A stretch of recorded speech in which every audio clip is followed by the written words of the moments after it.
Okay, you're eating into my time. Okay. All right, thank you so much. It's really wonderful to be here. I thank the organizers for inviting me. And thank you, Eric, for what you said. You made it unnecessary for me to talk about political correctness. Enough said. But I want to talk a little bit about what's logical and what's common. Enough said. But I want to talk a little bit about what's logical and what's common sense today, because we don't hear a lot of that. And I don't think that common sense should be something that is just for conservatives.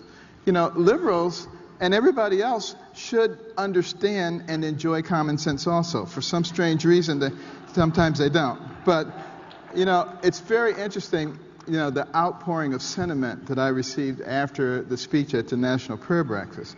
I got so much mail, letters, books, just amazing from everybody. And some of the more poignant ones were from older Americans who said they had given up and they were just waiting to die. And now they felt a sense of revival once again. You know? And that's very sad that we have reached a point in our lives where there's so many people who feel that they're not represented anymore. And this is something I want you people who are in Congress and who are in the Senate and who are in the White House to understand. You work for the people. You represent the people. You know, if you can understand that. I also got a few nasty grams from people. How dare you insult my president? You are a N-word, and you need to get back. You know, it's just unbelievable, you know. But, you know, when did we reach a point where you have to have a certain philosophy because of the color of your skin? When did that happen? You know?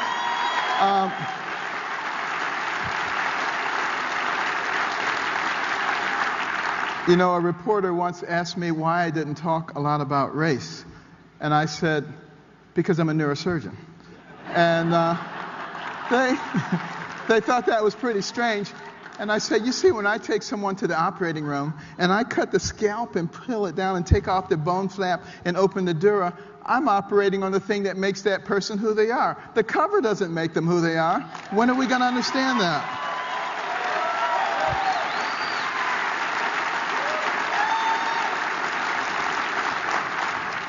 But you know, the thing that really is important to me, and it's largely because of my own background, you know, growing up in a single-parent home in the inner city with dire poverty, terrible temper, poor self-esteem. My nickname in school was Dummy.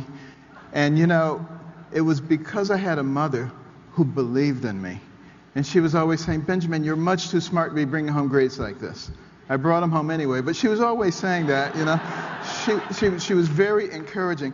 And, but more importantly, you know, she made sure that at some point we turned off the TV and started reading books. And, you know, she worked a lot. You know, my mother worked 3 jobs at a time. She would leave at 5 in the morning, get home at midnight. And, you know, people always said to me, well, why did you guys read the books? Your mother wasn't there. Well, she would know if you didn't read the books. And the fact of the matter is, back in those days, you had to do what your parents said. You know, you couldn't call 911 or some social worker or some psychologist who said, let the kid express themselves, you know. And there was a reason for that.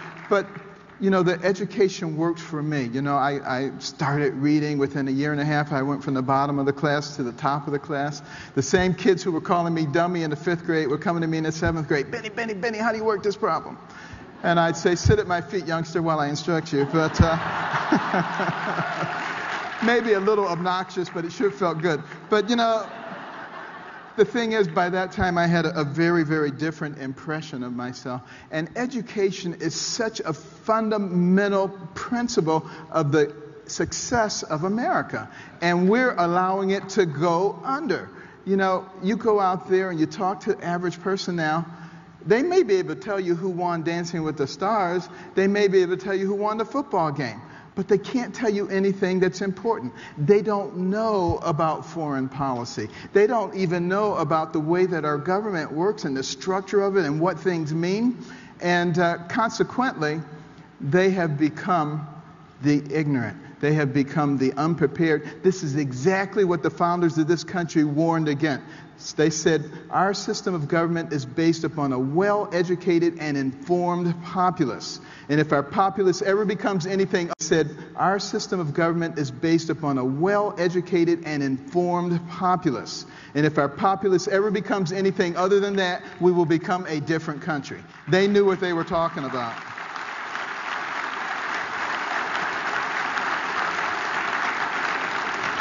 And as witness to that fact, Congress has a 9% approval rating, and yet we return to people at a rate of 90% to Congress. Now, what does that tell you? It tells you that people go in the voting booth and they say, there's a name I recognize.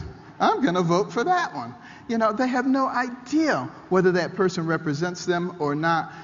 And what I'm saying to people, the people of America today, is that we are responsible. This is a country that's for, of, and by the people, not for, of, and by the government. And if we turn it over to them, we cannot complain about what they're doing, because this is the natural course of men, and we have to hold their feet to the fire.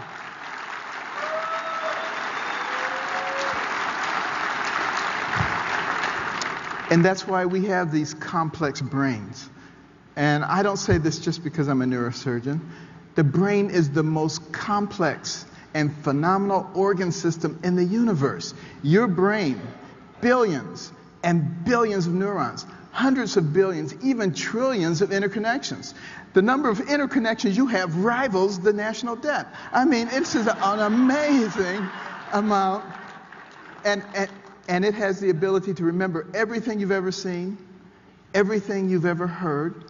Your brain can process more than 2 million bits of information in 1 second. And the reason that human beings have these gigantic frontal lobes is because we're the creatures that have the ability to extract information from the past, integrate that with information of the present, and project that into the future. Which means we can be proactive, we can plan, we can strategize. We don't have to just react. And yet, that's what animals do, react. And a lot of people today have decided that they rather react like animals rather than planning and strategizing. And this is what we've done now. We're reacting to, what we see as our fiscal woes without planning for the future, without really caring about what is happening to the next generation. And you don't have to be a brain surgeon or a rocket scientist to understand that if we continue to spin ourselves into oblivion, we are going to destroy our nation. If I were trying to destroy this nation, if you just, let's say you magically put me, into the White House, and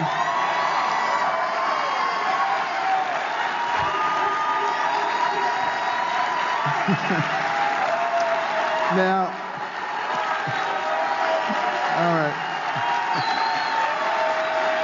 all right, I take it back.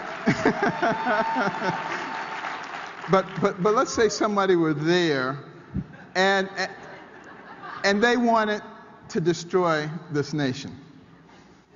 What would you do? Let me tell you what I would do. First of all, I would create division among the people. I would have everybody pitted against each other, because a wise man by the name of Jesus once said, a house divided against itself cannot stand. And then I would encourage a culture of ridicule for basic morality and the principles that made and sustained the country. And then I would undermine the financial stability of the country and drive it so far into debt that there was absolutely no chance that it could recover. And I would weaken the military and destroy the morale of the military. That's what I would do, and I guarantee you it would work. Now, the question is, it appears coincidentally that those are the very things that are happening right now. And the question is, how do we stop it? Can we stop it? Or must we inexorably follow the same kind of path that other pinnacle nations have followed before their destruction? Because all of those things that I just mentioned are the things that happened to other pinnacle nations before their fall. And, you know, this is not something that has just started in the last 4 or 5 years. This has been going on for quite some time now. So let's not lay all the blame on any one particular person. But the fact of the matter is, we all have a responsibility to recognize what is going on. Lay all the blame on any one particular person. But the fact of the matter is, we all have a responsibility to recognize what is going on and to use our influence to correct some of these things. You know, one of the things that my wife and I have done is, you know, I go into the schools and we see all these trophies, all-state basketball, all-state wrestling, all-state this, that, and the other. The quarterback was the big man on campus. What about the academic superstar? What did they get? You know, a National Honor Society pen, pat on the head, there, little nerd, you know. Nobody really cared about them. And, you know, I was aware of a survey that was done in 22 countries looking at the ability of 8th grade equivalents to solve math and science problems. We were one of the 22 countries, and we came in number 21 out of 22, barely beat out number 22. And I was devastated, and I said, we've got to do something about this. And we can't wait for the government to do something about this. We, as the private sector, have got to do something. So we started giving out scholarships out of our own pocket to children from all backgrounds who achieved at the highest possible levels academically and also demonstrated humanitarian qualities, that they cared about other people. And we gave out our first 25 scholarships 17 years ago, and just in the state of Maryland. And now, today, we have over 5,000 scholars in all 50 states. And these are incredibly bright young people. And in fact, just yesterday, I found out that one of our scholars was accepted into the neurosurgery residency at Johns Hopkins. So, fantastic. But the other component of the program is we put in reading rooms. And in that case, we particularly target Title I schools, where a lot of the kids come from homes with no books, and they go to schools with no libraries. Those are the ones who drop out of school. We have a 30% high school dropout rate. We really can't afford that. So we create these rooms that no kid could possibly pass it up. And they get points for the number of books they read, and they can trade them in for prizes. And in the beginning, they do it for the prizes, but after a while, it begins to translate into much better academic performance, and that's really the goal. Because you see, we can't afford to throw any of those young people away. Because for every one of those young people we keep from going down that path of self-destruction, that's one less person that you have to protect yourself and your family from, one less person you have to pay for in the penal or the welfare system, one more tax-paying, productive member of society who may discover a new energy source. We need all of them.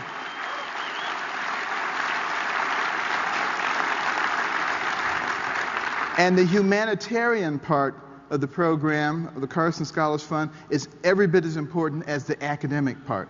Because you see, we are a humanitarian nation. And historically, we have been. Many people don't know this, but socialism started as a reaction to America. Because people in Europe, they looked at us and they said, wait a minute, look at those Americans. You got people like Ford and Kellogg and Vanderbilt, Rockefeller, Carnegie Mellon. They got so much money. And look at everybody else who's got nothing. And you can't run a system like that. You have to have an overarching government that receives the funds and redistributes it in a fair and equitable way. Have you ever heard that before? Well, what they didn't realize is that all those names that I just said, instead of like the land barons of Europe hoarding money and passing it down from generation to generation, instead They built the infrastructure of this nation. They put in the transcontinental railroad. They built factories and textile mills. They built the mechanism that created the most powerful and dynamic middle class the world has ever seen, which rapidly took us to the pinnacle. They built universities and museums and charitable organizations, because that has been the nature of Americans. We have always been generous.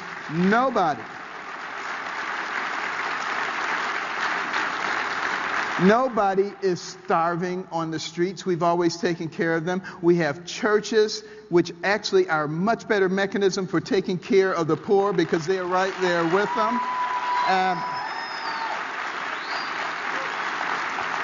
This is one of the reasons that we give tax deductions to churches, because they do that. So why is the government trying to duplicate that we give tax deductions to churches? Because they do that. So why is the government trying to duplicate what they're supposed to be doing?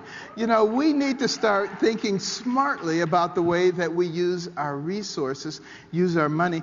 And, you know, in 2009, 40 of the wealthiest families in America pledged to give away half of their wealth to charity. Go someplace else in the world and ask the 40th wealthiest families to give away half their wealth. They'll look at you like you got 6 heads. This is an American phenomenon. We take care of our own. We always have. It is not the government's responsibility. It is our responsibility as citizens.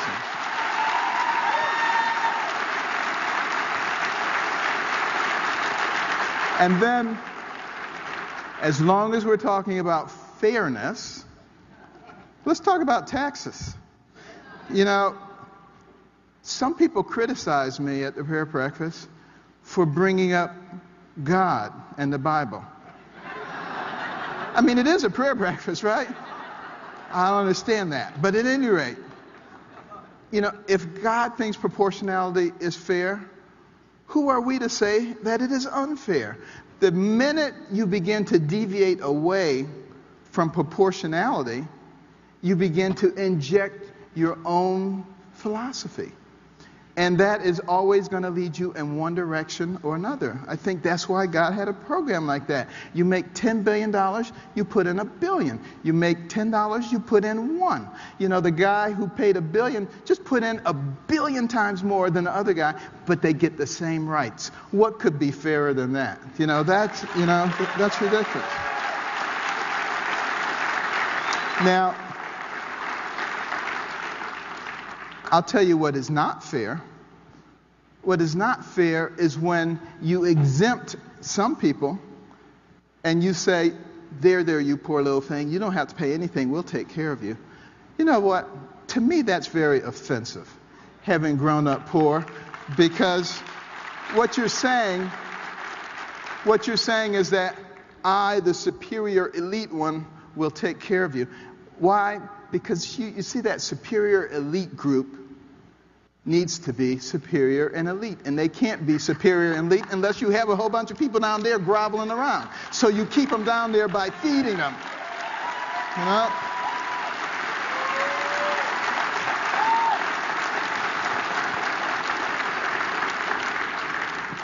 But the other ulterior motive is, if everybody doesn't have skin in the game, then you can just persecute this 1% or this 2% or this 5%.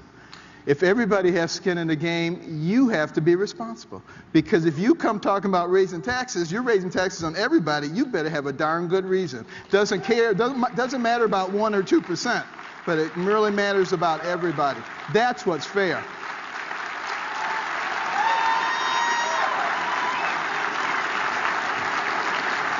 And then, just briefly, I don't have time to really go into it, but let me tell you something. Healthcare, 1/6 of our economy, if the government can control that, they can control just about everything. We need to understand what is going on, because there are much more economic models that can be used to give us good health care than what we have now. And we were asleep at the wheel to let it happen, but we have to find a way still to make it work. And if we have to work within the framework of the Affordable Health Care Act, fine. If we can find a way to defund it, fine. But we have to find more efficient ways. Think about this. 80% of the encounters between a patient and a healthcare provider could easily be handled by a health savings account. 80% of the encounter, without the need to insinuate a third party or bureaucracy, which sucks out at least a third of the money. And, there are ways that we can do this. We can use bridge insurance and catastrophic insurance.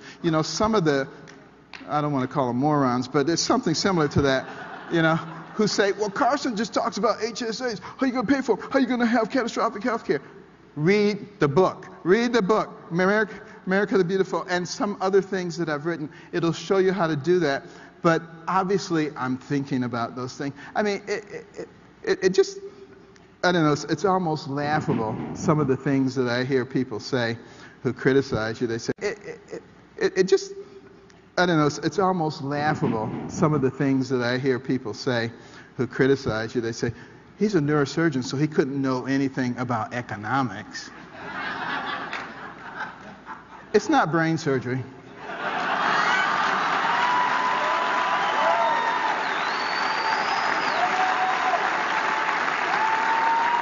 And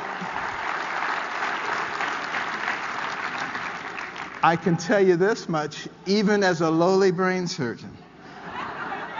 If you have the highest corporate tax rates in the world, then of course corporations are going to have money elsewhere.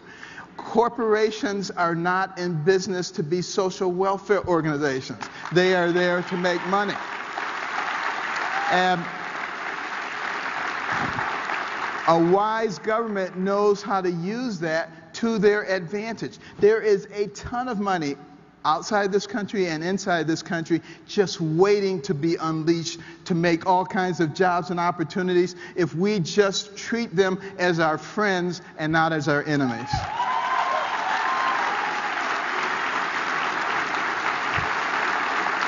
And finally, we have to resist this war on God. I mean, people don't want to talk about God, and don't you ever dare mention Jesus Christ. And this is supposed to be a country where we have freedom of religion and freedom of speech. It is absolutely absurd. Let's let everybody believe what they want to believe. And that means PC police. Don't you be coming down on the people who believe in God and who believe in Jesus. If they want to put something out that shows their belief, they have every right to do that. And we need to know, we need to understand that we are not each other's enemies in this country. And it is only the political class that derives its power by creating friction. It is only the media that derives its importance by creating friction, that uses every little thing to create this chasm between people. This is not who we are. We have much more in common with each other than we have apart. And we have to be smart enough to understand that. And we have to live by godly principles of loving your fellow man, of caring about your neighbor, of developing your God-given talents to the utmost so that you become valuable to the people around you, of having values and principles that guide your life. And if we do that, not only will we remain a pinnacle nation, but we will truly have one nation under God, indivisible, with liberty and justice for all. Thank you very much.